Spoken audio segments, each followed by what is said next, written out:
Assalamualaikum warahmatullahi wabarakatuh. Bismillah, alhamdulillah, wassalatu wassalamu ala rasulillah, nahmaduhu wa nusalli wa nusallimu ala rasulihil karim, amma ba'd. Sahabat Ngopi Bang Jun yang dimuliakan Allah subhanahu wa ta'ala, sesungguhnya Allah subhanahu wa ta'ala adalah maha penerima taubat.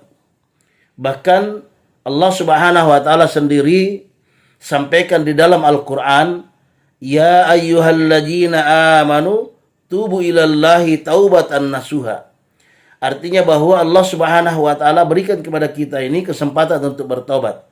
Wahai orang-orang beriman, kata Allah subhanahu wa ta'ala, bertobatlah dengan taubatan nasuha, yaitu tobat yang sungguh-sungguh.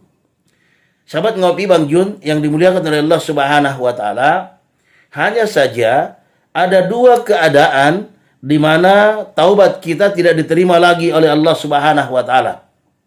Apa itu? Yang pertama adalah ketika sakaratul maut atau ketika nyawa sudah di kerongkongan, maka taubat kita tidak akan diterima oleh Allah subhanahu wa ta'ala. Yang kedua, ketika matahari sudah terbit dari barat. Artinya bahwa kalau besok pagi misalnya kita bangun, kemudian kita lihat bahwa matahari masih terbit dari timur, artinya Allah subhanahu wa ta'ala masih berikan kesempatan kepada kita untuk bertobat. Kata baginda Nabi sallallahu alaihi wasallam, man taba qabla an tatlu'a samsu min maghribiha taballahu alaihi.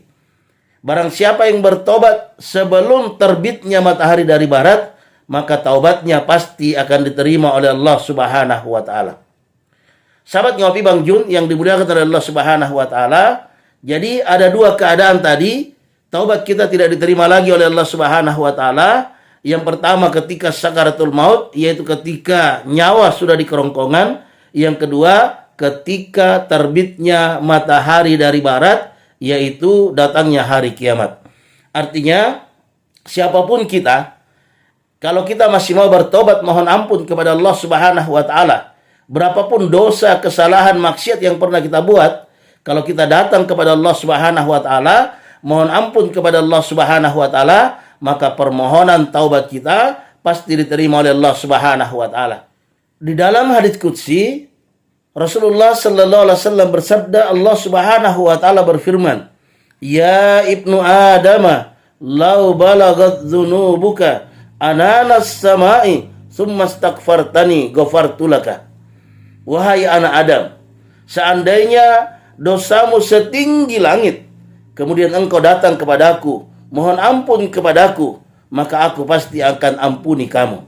Ghafartu laka, kata Allah subhanahu wa ta'ala di dalam hadits qudsi, aku pasti akan ampuni kamu. Sahabat Ngopi Bang Jun yang dimuliakan Allah subhanahu wa ta'ala, artinya berapapun dosa kita, berapapun maksiat yang kita pernah buat, berapapun kesalahan yang pernah kita buat, kalau kita datang kepada Allah subhanahu wa ta'ala, mohon ampun kepada Allah subhanahu wa ta'ala, maka permohonan taubat kita pasti akan diterima oleh Allah subhanahu wa ta'ala. Semoga Allah subhanahu wa ta'ala memberikan kepada kita rezeki taubat sebelum datangnya kematian kita. Sebagaimana doa kita ketika kita sujud, Allahumma rzuqni taubatan nasuha qoblal maut. Ya Allah, berikanlah kepada kami rezeki taubat sebelum datangnya kematian kami. Sahabat Ngopi Bang Jun yang dimuliakan oleh Allah subhanahu wa ta'ala, semoga bermanfaat. Assalamualaikum warahmatullahi wabarakatuh.